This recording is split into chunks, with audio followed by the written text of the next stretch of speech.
Hello, I got a small book mail coming today with just two books that will go on my to be read list for 2025. The first one I got today is this tiny penguin modern classic, Snow Country by Yasunari Kawabata. Um, Kawabata is a Nobel Prize winner. I have not read anything by him before, but Snow Country is one of the novels or novellas, perhaps, that's often listed as sort of essential Japanese literature. And one of my projects in 2025 is to read more Japanese literature. So this one is on my list. It's a love story between a city boy or man and a geisha that lives in the countryside. That's about what I know about it. The other one I got today is a much bigger book, and it's The Brothers Karamazov by Dostoevsky in the Everyman's Library edition.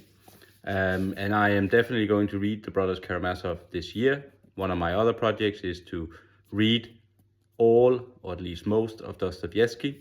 I read 3 novels from him last year: Crime and Punishment, The Idiot, and Notes from the Underground. I absolutely loved Crime and Punishment. I also loved The Idiot. I was not a huge fan of Notes from the Underground, although I found it very interesting. And I found it good, but it didn't move me the same way. It didn't appeal to me as much. Brothers Karamazov is, of course, the often mentioned masterpiece of Dostoevsky. So I look very much forward to this. Initially, I wanted to read Demons first, which I already have, but I might shift it up and actually get started on the Brothers Karamazov first. Let me know if you've read both and if you have any input on which one to tackle first. I gave a lot of thought to which translation to get.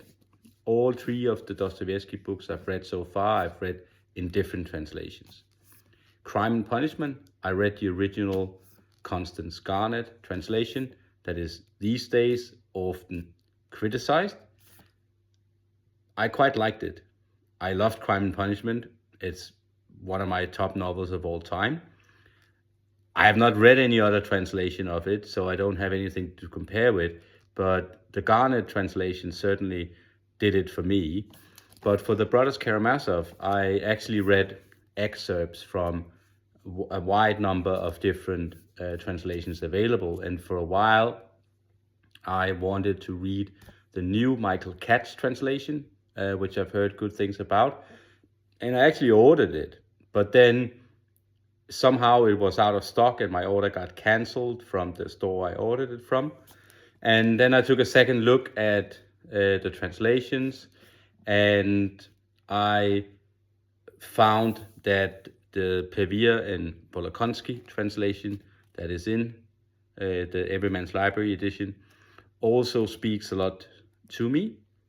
And this is also the translation that Benjamin McAvoy's lectures of Brothers Karamazov uses in his course in the book club that I'm part of. So I look very much forward to this monumental piece of classic literature. Meanwhile, I am chipping away at Madame Bovary, and as I already indicated, I quite like what I see. I've just read the first part. I'm reading it quite slow to savor the language. So I read the first 65 pages or something like that, and I think it's quite interesting what Flaubert is doing with point of view. Like I already previously said, he's writing in this free indirect speech or free indirect discourse, similar to Jane Austen.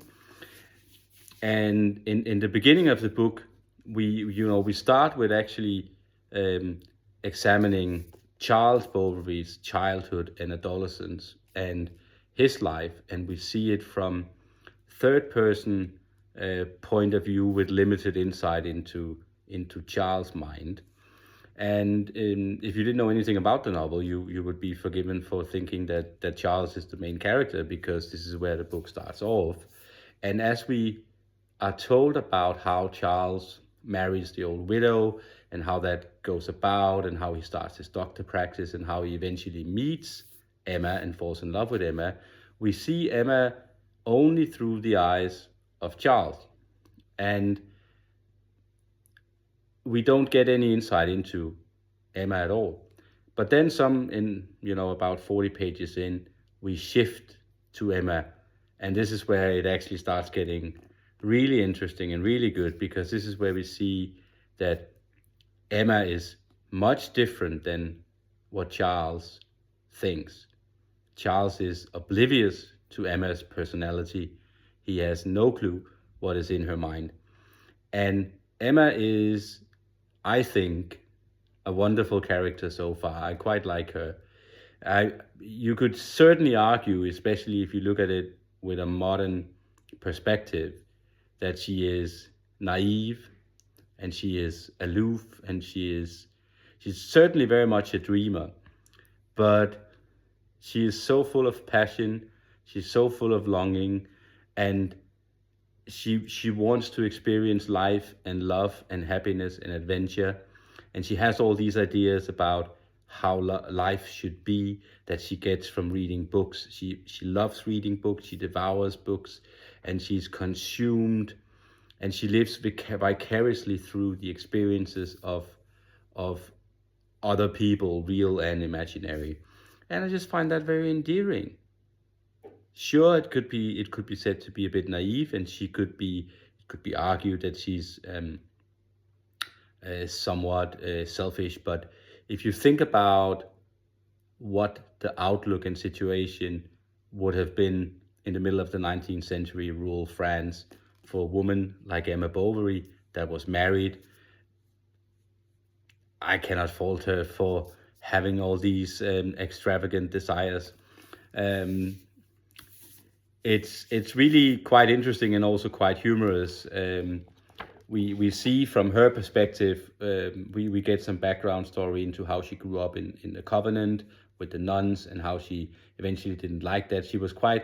She's quite taken with sort of the adventurous side of the religious experience, but she didn't really take to the more sort of spiritual angle of it. And as she's sort of getting on with her married life with Charles, and she's slowly starting to get disappointed that nothing happens, she's not content with how her honeymoon period is going. She expected it to be marvelous and glorious and full of adventure and love and passion, but Charles is quite ordinary. He is a good person, but he is very mediocre, and he is oblivious of what it is that Emma truly desires. And, to give Charles, just benefit of the doubt a little bit, Emma doesn't say anything. She communicates quite indirectly. And you would say, again, especially in a modern perspective, that her husband should probably pick up on some of the clues that she's putting about. But with the moral standard and gender roles of the time, Charles has no reason to believe that his wife is not perfectly happy, because why wouldn't she be? Why wouldn't she be happy? He's providing for her, he's caring for her, he is kind, he is gentle, he adores her, he makes a good living as a doctor, he's respected in the community, and she's a homemaker. Why wouldn't she be happy with that? Right? So he has no reason to doubt, what Emma is really feeling. But at some point in the beginning, they get invited to a ball at a castle nearby where you have some noble people living, and Emma just loves it. She loves that she is getting an experience of this more glamorous life in the upper class, and with fancy food and fancy clothes and fancy dances and so on. and she absolutely adores it. And then after that, we get lots of descriptions of how her everyday life is going, how she's fed up with the repetitiveness of it all and with the boredom and how nothing happens, and she slowly sort of transcends into depression, more or less. And at some point, it's said here, she longed to travel, she longed to go back and live in the convent, she wanted to die, and she wanted to live in Paris. So she doesn't know what she wants, but she just wants something. And she wants something else than living in this small town that she's in. I also think it's quite humorous. We get some quite fun descriptions of when we are examining Charles from Emma's point of view and how she sees him. And for instance, I'll read here on page 56. Charles jogged back and forth across the countryside under snow and rain. He ate omelettes at farmhouse tables, thrust his arm into damp beds, had his face spattered with jets of warm blood and bleedings. He listened to death rattles, examined the contents of basins, handled a lot of soiled underclothing.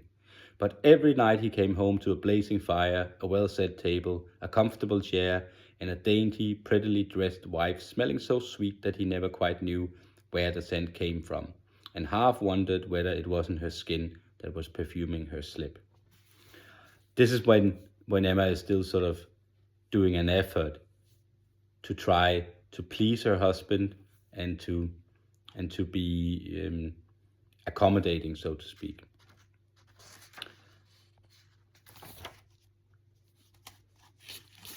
At a slightly later stage, we get some description here of Charles as how Emma experiences him.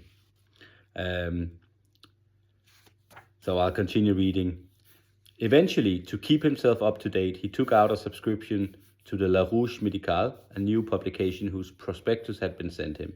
He read a little in it after dinner, but the heat of the room plus digestion resulted in his falling asleep at the end of 5 minutes, and he sat there under the lamp with his chin in his hands and his hair falling forward like a mane. Emma looked at him and shrugged her shoulders. Why didn't she at least have for a husband one of those silent, dedicated men who spend their nights immersed in books and who by the time they're 60 and rheumatic have acquired a row of decorations to wear under ill-fitting black coats? She would have liked the name Bovary, her name, to be famous, on display in all the bookshops, constantly mentioned in the newspapers, known all over France. But Charles had no ambition. A doctor from Yvetot, with whom he had recently held a consultation, had humiliated him right at the sickbed in front of the assembled relatives. When Charles told her the story that evening, Emma burst out furiously against the other doctor. Charles was so moved that he shed a tear and kissed her on the forehead. But it was shame that had exasperated her. She wanted to strike him. She went into the hall, opened the window, and took a breath of fresh air to calm herself. It's pathetic, she whispered to herself, despair in her heart. What a booby. And indeed, he got on her nerves more and more. As he grew older, he grew coarser. At the end of a meal, he whittled the cork of the wine bottle with his dessert knife and cleaned his teeth with his tongue. He made a gulping noise every time he took a mouthful of soup, and as he put on weight, his eyes, small to begin with, seemed to be pushed towards his temples by the puffing of his cheeks. So yeah, Emma is getting more and more fed up, more and more desperate, more and more depressed. And yeah, I can't wait to read more of what's going on. What is not clear so far is actually if Flaubert is passing judgment on Emma. Does he think that she is naive, silly, stupid, ungrateful? It's not clear because he paints, I think, Emma in a sympathetic view, but he also paints Charles in a sympathetic view. It's perfectly, both characters are perfectly relatable from each of their individual point of view, from their standpoint, and from how society is at the time. And that is also indicated in the obscenity trial against Flaubert. The obscenity trial accused Flaubert of promoting adultery, of promoting sort of the viewpoint of Emma here, of agreeing with Emma, of saying that Emma was right. He was ultimately acquitted of that obscenity trial, but the argument from his lawyers was not that that should be okay to be represented in literature. The argument from the lawyers was actually that this was a warning against adultery and against whatever else is in here, basically a warning against Emma and Emma's character and a condemnation of it. So I expect that this very realistic and very sort of balanced viewpoint where Flaubert tries to describe each character as true and realistic and relatable from each of their own point of view, I expect that will continue, and that we will not see any particular shifts in that, okay, we are clearly condemning what Emma is doing, or now we are clearly saying that Charles is just, deadbeat, no good type of husband that has completely, omitted his wife. I think we will continue to see this as a balanced viewpoint, and I guess that is perhaps the goal of realism. So I think that's quite interesting, and I'm enjoying it very much so far. This was supposed to be a short update, and now it's 16 minutes, so I'll stop for now. Thank you.